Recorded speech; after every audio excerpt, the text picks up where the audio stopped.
Hello everyone, it's Shane Kanto, your Wasteland reviewer, and I'm here to review Bogart, Life Comes in Flashes, and this is a new documentary from director Catherine Ferguson, focusing on the life of Humphrey Bogart. And this film incorporates Lauren Bacall, his ex-wife, Stephen H. Bogart, their son, and how they go and tell the story of Humphrey Bogart. And I feel like this film struggles to really stand out and feel fresh and interesting because it really leans into some really archaic and old school approaches to doing documentaries. And there's a lot of voiceover.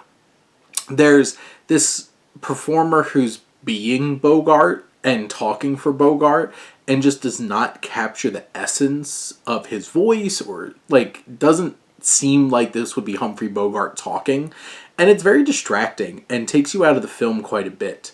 And in terms of the technical aspects, it feels very old school and feels a little tired and doesn't feel like it's really engaging you with some energy, so the pacing's a little bit off.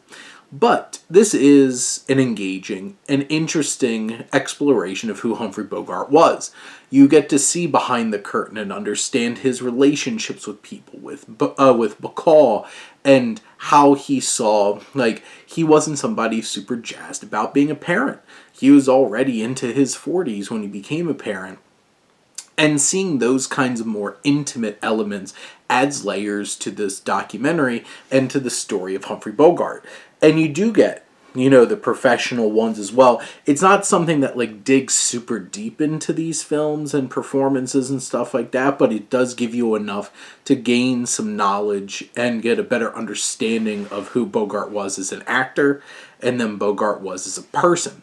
And the film tells the story of his life. It does it all within an hour and 40 minutes. It doesn't really overstay its welcome. It's just a little bit too methodical at times. This film still is able to tell a story with plenty of depth and really capture the spirit of such a fascinating figure in film and one of the most iconic actors of all time. It just struggles a little bit in terms of how it executes this. And luckily the story and the character behind it is fascinating enough to still make this an enjoyable watch for sure. But those are my thoughts on Bogart, Life Comes in Flashes. Let me know what you think and let's talk some movies. But thank you as always for tuning in and supporting your Wasteland reviewer.